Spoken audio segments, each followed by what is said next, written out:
هذا النور شفاء صدور فاض وعطر كل لسان وهنا حلقات الصديق قلب ينبض بالقرآن.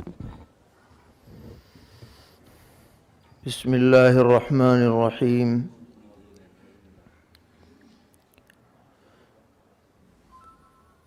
ہمارے مقالے کا موضوع ہے سید الملت حضرت مولانا سید محمد میاں صاحب دیوبندی رحمۃ اللہ علیہ بحیثیت مفتی و فقیہ. جمیعۃ علماء ہند کی تاریخ جن شخصیات کے تذکرے کے بغیر نامکمل ہے ان میں ایک نمایاں ترین شخصیت سید الملت حضرت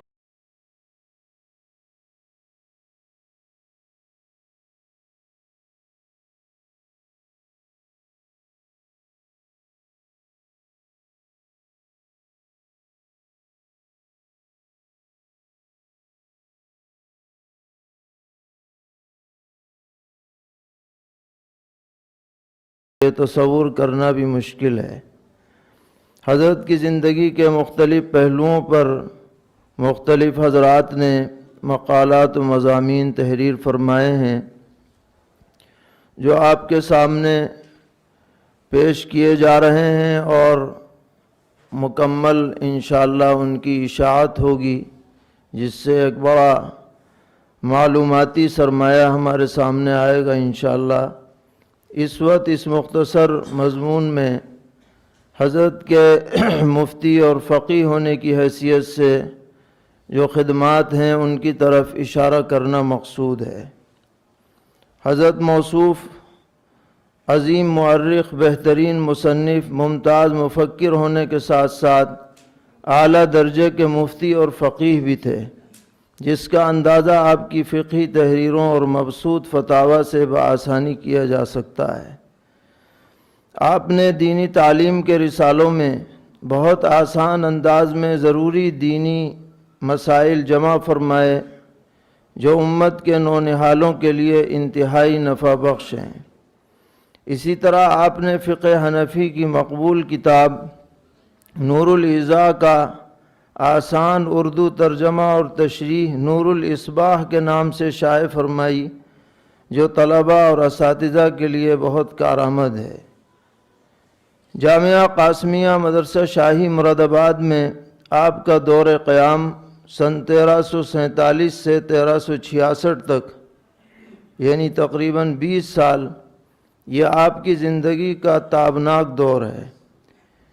اسی زمانے میں آپ نے اکثر تصنیفات مرتب فرمائی ہیں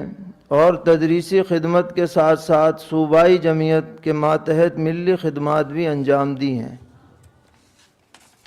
مدرسہ شاہی کے قیام کے دوران سن 1358 سے 1366 تک دارالافتاء کی ذمہ داری بھی آپ کے سپرد رہی جسے آپ نے نہایت محنت اور دل جمعی کے ساتھ انجام دیا. اس دور کے 458 فتاوی خود آپ کے دست مبارک سے نقل کیے ہوئے مدرسہ شاہی کے فتاوی کے رجسٹروں میں درج ہیں. مدرسہ شاہی کی دارالافتاء کی تاریخ پر ہمارے حضرت مفتی شبیر احمد صاحب دامت برکاتہم کا ایک مضمون ندائی شاہی کے تاریخ شاہی نمبر میں موجود ہے جس میں دارالافتاء کی ابتدا اور اس سے وابستہ حضرات کے حالات درج ہیں. اسی میں یہ بات منقول ہے کہ 458 فتاوی حضرت نے اپنے ہاتھ سے لکھے کیونکہ اس زمانے میں کوئی الگ سے محرر دارالافتاء میں نہیں تھا اور ظاہر ہے کہ سارے فتاوی نقل کرنے کا بھی موقع نہیں تھا. اس کا مطلب یہ نہیں ہے کہ آپ نے کل 458 ہی فتاوی لکھے ہوں گے بلکہ اور بھی لکھے لیکن جو ضروری سمجھے وہ آپ نے رجسٹر میں نقل فرمائے. ان کی تعداد 458 ہے اور ان میں مختلف تفصیلی اور مختصر فتاوی اہم موضوعات پر موجود ہیں. ان میں سے چند فتاوی ہم نے اپنے مقالے میں بطور نمونہ ذکر کیے ہیں ان میں ایک فتویٰ ہے قرآن کریم افضل ہے یا ذات نبوی افضل ہے۔ ایک دور میں یہ بڑا مسئلہ چلا، اس پہ حضرت نے مبسوط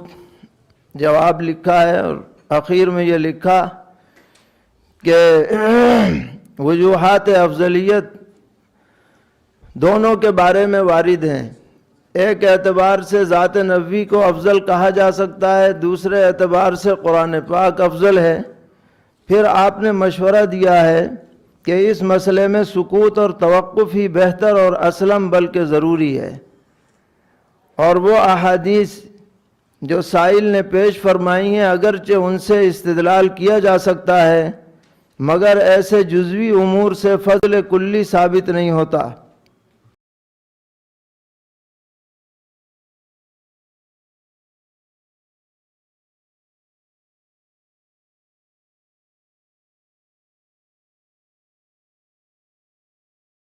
نہیں لانا چاہیے۔ اسی طرح عقیدہ حیات النبی پر آپ کا ایک مبسوط فتویٰ ہے، اس کو بھی اس میں نقل کیا گیا ہے۔ اور ایک بڑے سلگتے ہوئے موضوع پر سوال کیا گیا تھا حضرت سے، سیدنا حضرت امیر معاویہ رضی اللہ تعالیٰ عنہ کے بارے میں، اور سوال یہ تھا کہ جب حدیث میں یہ بات وارد ہے سیدنا حضرت عمار ابن یاسر رضی اللہ تعالیٰ عنہ کے بارے میں کہ تمہیں وہ فریق قتل کرے گا، وہ جماعت قتل کرے گی جو باغی ہے، تو سائل نے یہ پوچھا کہ اس حدیث سے تو یہ بات بالکل واضح ہو جاتی ہے کہ حضرت امیر معاویہ رضی اللہ تعالیٰ عنہ حدیث کے اعتبار سے جماعت باغیہ کے مصداق تھے، اور یہ سوال کل بھی اٹھایا جاتا رہا، آج بھی اٹھایا جا رہا ہے۔ تو حضرت نے اس کا بہت ہی اچھے انداز میں جواب دیا۔ تو میں سمجھتا ہوں اگر آپ حضرات اجازت دیں تو حضرت کا پورا جواب پڑھ کے سنا دوں۔ جی تو میں پورا ہی سنا دیتا ہوں، ایک صفحے کا ہے یہ حضرت کا جواب، اور اس میں حضرت نے ہمارے اکابر کے موقف کی بہت ہی جامعیت کے ساتھ حضرت نے اس کی ترجمانی فرمائی ہے۔ حضرت فرماتے ہیں کہ حضرت معاویہ رضی اللہ تعالیٰ عنہ کے متعلق اہل سنت والجماعت کا عقیدہ یہ ہے کہ ان کی حضرت علی رضی اللہ تعالیٰ عنہ سے مخالفت ذاتی غرض پر مبنی نہ تھی، بلکہ نظریات و اجتہاد کا اختلاف تھا، اور اس اختلاف میں حضرت علی رضی اللہ عنہ حق پر تھے اور حضرت معاویہ رضی اللہ تعالیٰ عنہ خاطی تھے، اور مجتہد خاطی کو اپنی خطا کا خود احساس نہیں ہوتا، وہ خود کو مصیب سمجھتا ہے، اسی بنا پر اس کو گناہ نہیں ہوتا بلکہ نفس اجتہاد کا اس کو اجر ملتا ہے۔ بہرحال بہت کم مسائل ایسے ہیں کہ بعد کے علماء یہ فیصلہ کر سکتے ہیں کہ خاطی کون تھا اور مصیب کون، ورنہ عموماً اجتہادی مسائل میں جن میں اختلاف چل رہا ہے اور ہر ایک فریق اپنے مجتہد کو مصیب ہی سمجھتا ہے اور ثابت کرتا ہے، حدیث سے صرف حضرت علی رضی اللہ عنہ کے حق پر ہونے کا علم ہوتا ہے، اور یہ علماء کے لیے اس فیصلے کی حجت ہے کہ وہ حضرت علی کرم اللہ تعالی عنہ کو مصیب قرار دیتے ہیں اور حضرت معاویہ رضی اللہ تعالی عنہ کو خاطی، لیکن چونکہ حضرت معاویہ رضی اللہ تعالی عنہ کے اجتہاد نے ان کو دیانتاً اس جد و جہد پر مجبور کر دیا تھا، لہٰذا وہ گنہگار نہیں کہلائے جا سکتے۔ یہ ایک علیحدہ سوال ہے کہ اس حدیث کا علم حضرت معاویہ رضی اللہ عنہ کو ہوا یا نہیں۔ اہل تاریخ کا بیان ہے کہ اس حدیث کا علم ہوا، تو حضرت معاویہ رضی اللہ تعالی عنہ نے فرمایا کہ ہم نے قتل نہیں کیا بلکہ ان لوگوں نے جو ان کو میدان میں لائے، اور ایک روایت میں ہے کہ باغی کے معنی طالب کے سمجھے، یعنی فئۃ طالبۃ بدم عثمانہ، یہ مستبعد نہیں کیونکہ باغین اس معنی میں آتا ہے، جیسا کہ حدیث میں ہے یا باغی الخیر، حدیث میں ہے یا طالب الخیر کے معنی کے اندر، اور قرآن پاک میں ہے فمن اضطر غیر باغ ولا عاد ای غیر طالب، اور ایک اور حدیث میں ہے کہ فقال ابو بکر باغن وہادن اور عرض بالبغائی الابلا وہدایت الطریقی. تو حضرت معاویہ رضی اللہ تعالی عنہ کے مطالبے کے اوپر مطالبہ دم عثمان کا جذبہ غالب تھا. اس کے بموجب ان کے دماغ نے حدیث کے معنی سمجھے. اجتہادیات میں اس کی نظیریں بے شمار ہیں، ورنہ کم از کم اس حدیث کے مفہوم میں احتمال تو موجود ہی ہے، اور ظاہر ہے کہ محتمل المعنی حدیث کی بنا پر کوئی مجتہد اپنے تحقیقی نظریے کو کب چھوڑ سکتا ہے. حضرت نے یہ اس کے جواب میں جو فتویٰ لکھا یہ آپ کے سامنے پیش کیا گیا ہے. اسی طرح ایک اور فتویٰ ہے ایصال ثواب پر لین دین کے بارے میں، اور حدیث میں جو فرمایا گیا کہ میری امت میں 12 خلفاء ہوں گے، ان 12 خلفاء سے کون مراد ہیں، یہ بھی ایک بڑی تحقیقی بحث ہے، اور اس میں حضرت نے تفصیلی نام بنام لکھا ہے کہ نمبر 1 پر کون اور نمبر 2 پر کون، اور اس طرح سارے اسماء گنوائے ہیں، اور مختلف عبارتیں بھی اس بارے میں درج کی ہیں. اسی طرح شریعت اور طریقت میں فرق کیا ہے، اور عیدگاہ اور مسجد کے احکام میں کیا فرق ہے، اس پر بھی ایک مبسوط فتویٰ ہے. وقف علی الاولاد کا ایک طویل سوال ہے، اس کے جواب میں حضرت نے بہت نپی تلی بات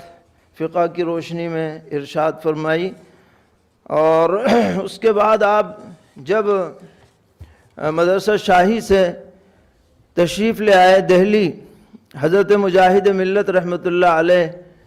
کی اعانت کے لیے حضرت کے مشورے پر اور اس زمانے کی ضرورت کا خیال فرماتے ہوئے درس حدیث اور درس و افتاء چھوڑ کر آپ دہلی تشریف لائے، وقت کی ضرورت سمجھتے ہوئے. لیکن چند ہی سالوں کے بعد اللہ تعالیٰ نے آپ کو پھر موقع عطا فرمایا، اور مدرسہ امینیہ سے آپ کی باقاعدہ وابستگی ہوئی اور تا دم وفات رہی. اس زمانے میں بھی آپ فتاوی لکھتے رہے، اور یہاں کے صدر مفتی بھی تھے اور شیخ الحدیث بھی تھے. اس دور کے 2 فتاوی ہمارے حضرت مولانا ضیاء الحق صاحب نے، میں ان کا مشکور ہوں کہ رسالہ دارالعلوم کے پرانے فائلوں سے 2 فتاوی نکال کر انہوں نے ارسال فرمائے. اس میں سے ایک فتویٰ ہے انگلینڈ میں ذبح خانے کا طریقہ اور ذبیحہ کے متعلق سوال جواب. یہ بھی ایک جدید مسائل میں سے ہے، اور لمبا فتویٰ حضرت نے لکھا جو شائع ہوا. اسی طرح ایک اور سوال ہے انگلینڈ میں مشتبہ لاشوں کے متعلق طریقہ اور دستور العمل،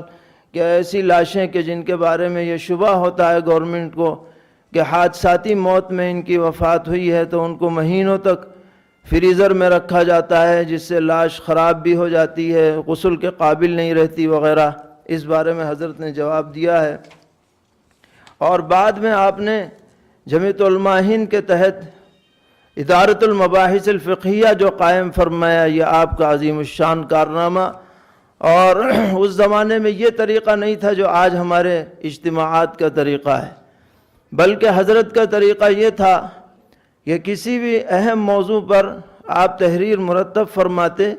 اور مختلف دارالافتاء میں اسے روانہ فرماتے. پھر وہاں سے جو جوابات آتے اس کا آپ خود جائزہ لیتے، اس پر اگر کوئی تنقیح کی ضرورت ہوتی تو دوبارہ تنقیح بھیجتے. اس طرح آپ نے کئی مسائل کے بارے میں تحقیقات فرمائیں، اور رؤیت ہلال کا مسئلہ ہر سال جھگڑے کا سبب بنتا تھا.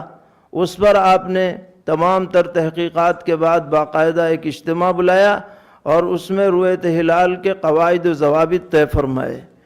اور بعد میں حضرت کے بعد بھی ہمارے بعد کے دور میں اس رسالے پر دوبارہ نظر ثانی کی گئی، اور اس میں کچھ جزیات کا اضافہ کیا گیا. اور اب الحمدللہ وہ ایسا رسالہ ہے اس ہندوستان جیسے ملک کے لیے کہ اگر اس کو سامنے رکھا جائے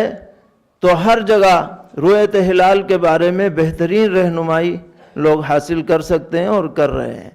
اللہ تعالی حضرت کی بال بال مغفرت فرمائے، درجات بلند فرمائے، خدمات کا بہتر صلہ عطا فرمائے، اور بعد والوں کو ان کے نقش قدم پر چلائے. وآخر دعوانا ان الحمد للہ رب العالمین.